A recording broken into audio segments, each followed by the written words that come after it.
Hi friends, welcome to my channel. First time ನನ್ನ channel ನೋಡ್ತಿದ್ರೆ subscribe ಮಾಡ್ಕೊಳ್ಳಿ friends. ಇವತ್ತೊಂದು ಡೋರಿ ಡಿಸೈನ್ ಸಿಂಪಲ್ಲಾಗಿ ಮಾಡ್ಕೊಳ್ಳೋವಂಥ ಡಿಸೈನು ಸ್ಟಿಚ್ ಮಾಡ್ತಾಯಿದ್ದೀನಿ. ಹೀಗೆ ಫಸ್ಟ್ಗೆ ಸ್ಟಿಚ್ ಮಾಡ್ಕೋಬೇಕು. ನಮಗೆ ಎಷ್ಟು ಉದ್ದ ಬೇಕು ಅಷ್ಟು ಉದ್ದ ಡೋರಿನ ರೆಡಿ ಮಾಡ್ಕೋಬೇಕಾಗುತ್ತೆ. ಫಸ್ಟ್ಗೆ ಆಮೇಲೆ ಡಬಲ್ ಸ್ಟಿಚ್ ಹಾಕ್ಕೊಳ್ಳಿ. ಮತ್ತು ತೂರಿಸಿ ತಿರುಗಿಸುವಾಗ ಏನಾರು ಓಪನ್ ಆದರೆ ಮತ್ತೆ ಸ್ಟಿಚ್ ಮಾಡೋಕ್ಕಾಗಲ್ಲ, ವೇಸ್ಟ್ ಅದು. ಈ ರೀತಿ ಸ್ಟಿಚ್ ಮಾಡ್ಕೊಂಡಾದ್ಮೇಲೆ ಒಂದು ದೊಡ್ಡ ಸೂಜಿ ತೊಗೊಂಡು ಆ ಸೂಜಿಗೆ ಒಂದು 10-12 ಎಳೆ ನಾನು ಆಲ್ರೆಡಿ ರೆಡಿ ಮಾಡಿ ಇಟ್ಕೊಂಡಿರ್ತೀನಿ. ಅದಕ್ಕೆ ಹಾಕ್ಬಿಟ್ಟು ನಾಟ್ ಹಾಕ್ಕೊಂಡು ತಿರುಗಿಸ್ಕೊತೀನಿ. ನಾನು ಯಾವಾಗಲೂ ಅಷ್ಟೇ ದೊಡ್ಡ ಸೂಜಿಲೇ ಮಾಡೋದು. ಕೆಲವೊಂದು ಈಗ ಬಂದಿದೆ, ಅದೇನೋ ಅದು ತೆಗಿಯೋಂಥದ್ದು, ಬೇಕು ಅಂದರೆ ಅದನ್ನ ತೊಗೋಬೋದು ನೀವು. ಅದ್ರಲ್ಲಿ ಈಸಿಯಾಗಿ ಮಾಡ್ಬೋದು ಅಂತ ನಂಗೆ ಗೊತ್ತಿಲ್ಲ ಅದು. ಹಾಗಾಗಿ ಬೇಕು ಅಂದರೆ ಆ ಥರದ್ದೆಲ್ಲ ಸಿಗುತ್ತೆ.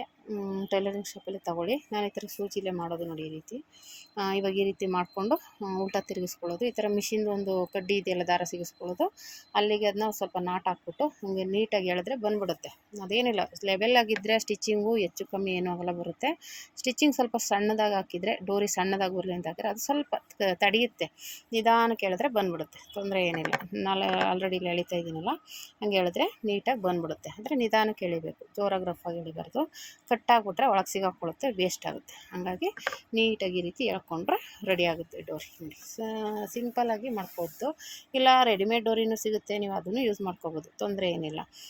ಬಟ್ಟೆದೇ ಬೇಕು ಅಂದರೆ ಈ ಥರ ಹಾಕಿ. ನಂಗೆ ಸುಮಾರು ಜನ ಬಟ್ಟೆದೇ ಹಾಕ್ಕೊಡಿ, ಅದು ನಾಟ್ ಹಾಕಿದ್ರೆ ನಿಲ್ಲಲ್ಲ, ಜಾರ್ಕೊಡುತ್ತೆ, ಬಿಚ್ಕೊಂಡ್ಬಿಡುತ್ತೆ ಅಂತ ಹೇಳ್ತಾರೆ. ಹಾಗಾಗಿ ಕೆಲವು ಸೀರೆಗಳಲ್ಲಿ ಉಳಿಸಿ ನಾವು ಈ ಥರ ಡೋರಿನ ರೆಡಿ ಮಾಡಬೇಕಾಗುತ್ತೆ. ಓಕೆನಾ? ನೋಡಿ, ಈ ರೀತಿ ನಿಧಾನಕ್ಕೆ ತೆಗೆದ್ರೆ ಬಂದ್ಬಿಡುತ್ತೆ, ಏನು ತೊಂದರೆ ಏನಿಲ್ಲ. ಒಂದು ಸ್ವಲ್ಪ ನಿಧಾನಕ್ಕೆ ಎಳಿಬೇಕಷ್ಟೆ. ನೋಡಿ, ಬಂತು.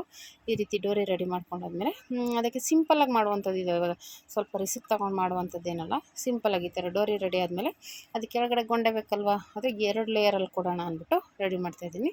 ಒಂದು 2 ಇದರಲ್ಲಿ ಅದಕ್ಕೆ 2 ಪೀಸ್ ಅಂದರೆ 4 ಪೀಸು ಈ ರೀತಿ ತ್ರಿಭುಜ ಆಕಾರದಲ್ಲಿ ಕಟ್ ಮಾಡ್ಕೊಂಡಿದ್ದೀನಿ. ನೋಡಿ, ಈ ರೀತಿ ಫೋಲ್ಡ್ ಮಾಡಿ ಒಂದು ಲೆವೆಲಿಗೆ ಕಟ್ ಮಾಡಿದ್ದೀನಿ. ನಿಮಗೆ ಇದರಲ್ಲಿ ಚಿಕ್ಕದು ಬೇಕಂದ್ರೆ ಇನ್ನೂ ಚಿಕ್ಕದು ಮಾಡ್ಕೊಬೋದು, ಇಲ್ಲ ಇನ್ನೂ ದೊಡ್ಡದು ಬೇಕಂದ್ರೂ ಮಾಡ್ಕೊಬೋದು. ನಿಮ್ಗೆ ಎಷ್ಟು ಸೈಜ್ ಬೇಕೋ ಅಷ್ಟು ಮಾಡಿ. ನಾನು ಒಂದು ಲೆವೆಲ್ಗೆ ಇದನ್ನು ಈ ರೀತಿ ಕಟ್ ಮಾಡ್ಕೊಂಡಿದ್ದೀನಿ. ಇವಾಗ ತುದಿಲಿ ಒಂದು ಸ್ವಲ್ಪ ಫೋಲ್ಡ್ ಮಾಡಿ ಸ್ಟಿಚ್ ಮಾಡಿಬಿಡ್ಬೇಕು.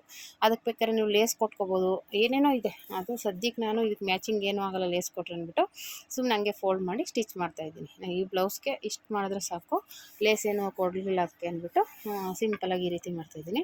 ಈ ರೀತಿ ಮಾಡಿ ಇವಾಗ ಅದನ್ನು ಫೋಲ್ಡ್ ಮಾಡಿ ಸ್ಟಿಚ್ ಮಾಡ್ಕೋಬೇಕು. ಎಲ್ಲ ಪೀಸು 4 ಪೀಸನ್ನು ಸ್ಟಿಚ್ ಮಾಡ್ಕೊಂಡಾದ್ಮೇಲೆ ಡೋರಿ ರೆಡಿ ಮಾಡಿದ್ದೀವಲ್ಲ, ಆ ಡೋರಿಗೆ ಅಟ್ಯಾಚ್ ಮಾಡ್ಕೊಳ್ಳೋದು.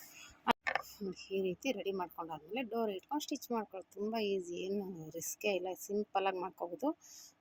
ಕೆಲವೊಂದು ಡೋರಿಗಳು ಕಷ್ಟ ಆಗುತ್ತೆ, ಅದು ಮಾರ್ಕ್ ಮಾಡ್ಕೋಬೇಕು. ಅಂದರೆ ಒಂದ್ರ ಕೆಳಗೊಂದು ಬರಬೇಕಲ್ಲ, ಅದಕ್ಕೆ ಮಾರ್ಕ್ ಮಾಡಿಕೊಂಡೆ.